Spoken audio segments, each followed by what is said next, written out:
మిత్రులారా, 1930-31లో రాజ్యాంగ సభలో రిజర్వేషన్స్ కోసం లండన్లో రౌండ్ టేబుల్ సమావేశం జరుగుతున్న టైంలో ఎవరికి రిజర్వేషన్స్ కావాలో ఎవరికి వద్దో చెప్పండి అని బ్రిటిషర్స్ అడిగితే హిందువులకు అవసరం లేదు, ఎస్సీ ఎస్టీలకు కావాలి అని ఇక్కడున్న నాయకులు కొంతమంది చెప్తే అప్పుడు మహానుభావుడు బాబాసాహెబ్ అంబేద్కర్ గారు ఎంత గొప్పవాడండి నిజంగా. అప్పుడు ఏ కులవృత్తులు ఉన్నారో, ఏ చెమట చుక్కలతో ఈ విశ్వసౌధాన్ని నిర్మిస్తున్నారో అలాంటి బీసీలు అంటే బ్యాక్వర్డ్ క్లాస్ కాదు, బీసీలు అంటే బ్యాక్ బోన్ ఆఫ్ ఇండియా. అలాంటి బీసీలందరినీ, ఆ కులవృత్తుల వారందరినీ అంబేద్కర్ మహానుభావుడు చెప్పాడు. అప్పుడు హిందువులు ఎవరంటే బ్రాహ్మణ్సు, క్షత్రియాసు, వైశ్యాసే. ఇంకా ఎస్సీలు ఎస్టీలు ఎవరంటే ఊరికి దూరంగా ఉన్న వాళ్ళు మన ఎస్సీలు అయితే వాళ్ళకి ప్రజలకి దూరంగా ఉంటూ కొండలో ఉన్న ఎస్టీలు వాడు. కాబట్టి ఓ కులవృత్తులారా, మీరందరూ వాళ్ళకి దూరంగా ఉండొద్దు, కొండల్లో ఉండొద్దు, మీరు మావతో ఉండండి అని కుట్ర పని ఆ పెద్దలు మొత్తం ఆనాడే రౌండ్ టేబుల్ సమావేశంలోనే బీసీలకు రిజర్వేషన్ రాకుండా చేశారు. అది కుట్ర. అప్పుడు అంబేద్కర్ మహానుభావుడు ఏడ్చాడు. ఆ కుట్రలు ఇంకా స్టిల్ గోయింగ్ ఆన్, ఇంకా జరుగుతున్నాయి. ఎందరో మహామహులు, బాబాసాహెబ్ అంబేద్కర్, మహాత్మా జ్యోతిరావు పూలే, పెరియార్ రామస్వామి నాయకర్, నారాయణ గురు, సాహు మహారాజ్, ఒకలా ఇద్దరు, బిపి మండల్, కొండ లక్ష్మణ్ బాపూజీ, గౌతు లక్షణ, కృష్ణ గారు, ఇలాంటి ఎందరో మహానుభావులు, మహనీయులు త్యాగాలతో కృషితో ఈవేళ బీసీలు భారతదేశంలో ఈవేళ మీరు నమ్మని ఎంతమంది సీఎంలు అయ్యారు. స్వతంత్రం వచ్చిన తొలినాడు మీరు నమ్మని మిత్రులారా, 14 రాష్ట్రాలు ఉంటే 14 రాష్ట్రాలు కూడా సీఎంలు బ్రాహ్మిన్సే. అలాంటి దాన్ని గేమ్ చేంజర్ గా బిపి మండల్ బీహార్ లో సీఎం అయి బీసీ కూడా సీఎం అవుతాడు, గుర్తుపెట్టుకోండి అంతా చెప్పి మహనీయుడు బిపి మండల్. మహాత్మా జ్యోతిరావు పూలను ఎలాగ ఆరాధిస్తామో మరి బిపి మండల్ గారిని కూడా అలాగ ఆరాధించాలి. అంత గొప్ప కృషి చేశాడు మహానుభావుడు, అలా చేశాడు. అయితే ఈవేళ కార్యాచరణ మోస్ట్ ఇంపార్టెంట్ కాబట్టి, అలాంటి కుట్రలు ఇంకా సాగుతున్నాయి కాబట్టి కార్యాచరణ ఏం చేయాలనేది మోస్ట్ ఇంపార్టెంట్. నా తోచింది నేను చెప్పేది ఏంటంటే, కామారెడ్డి సభలో మన ముఖ్యమంత్రి రేవంత్ రెడ్డి గారు మా కాంగ్రెస్ పార్టీ కన్నా మీరు అధికారం ఇస్తే మేము 42% బీసీ రిజర్వేషన్ పెడతామని చెప్పాడు ఆయన. అలా తీర్మానం చేశారు. కాబట్టి రేవంత్ రెడ్డి గారు దయించి రేపు వచ్చే ఈ స్థానిక సంస్థల ఎన్నికల్లో 42% రిజర్వేషన్ అనేది మీరు ఇంప్లిమెంట్ చేయాలి. మీరు ఇచ్చిన మాట ఆడి తప్పొద్దు. ఎందుకంటే మీరు మాట ఇచ్చారు, మీ మాట నమ్మి బీసీలందరూ మీకు ఓట్లు వేసాం, గెలిపించాం, అధికారం ఇచ్చాం. కాబట్టి మీరు ఆడిన మాట తప్పొద్దు. మీరు దాన్ని సాధన చేయడం కోసం ఏం చేయాలి?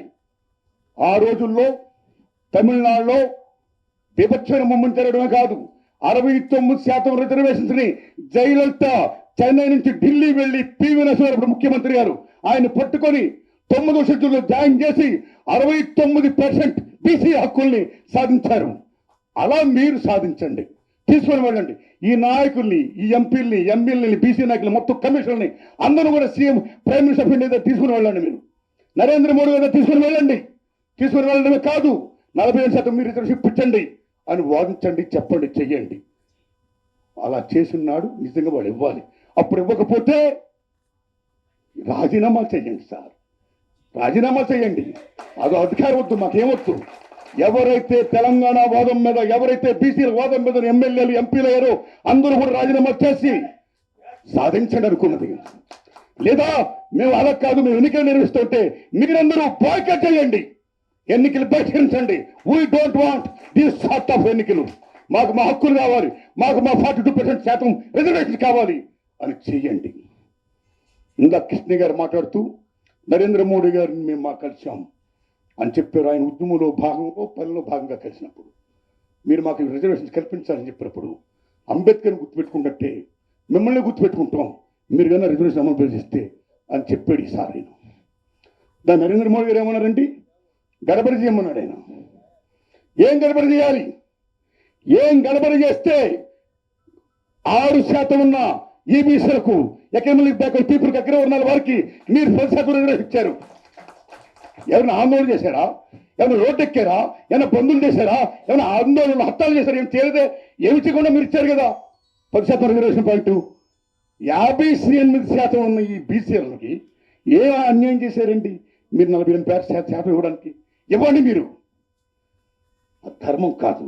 అందుకే నా విజ్ఞప్తి మిత్రులరా, ఇప్పుడు ఈ ఉద్యమం అమోఘంగా ముందుకు పెడుతుంది. ఈ దశలో మొన్న ప్రజల సపోర్ట్ కూడా మీకు ఉంది. మీరు బంద్ పిలిపించారు కృష్ణయ్య గారు, మీరు బంద్ పిలిపించిన వెంటనే తెలంగాణ మొత్తం బంద్ పాటించింది. ఎస్, బీసీలకు న్యాయం ఉంది, దాన్ని మనం సపోర్ట్ చేయాలి అని అమోఘంగా బీసీలను సపోర్ట్ చేస్తూ మొత్తం యావత్ తెలంగాణ జాతి ప్రజలకు సపోర్ట్ చేసింది, బంద్ సక్సెస్ చేసింది. ఏ తమిళనాడు నుంచో ఎక్కడి నుంచో మనం నేర్చుకోవాల్సిన తెలంగాణ గడ్డ ఇతనికి ఇరాన్ తెలంగాణ సాయుధ పోరాటం చేసింది, తెలంగాణ రాష్ట్రం సాధించింది. ఒకటేరండి, తెలంగాణ అంటే విప్లవాల పుట్టిల్లు పుట్టి గడ్డ.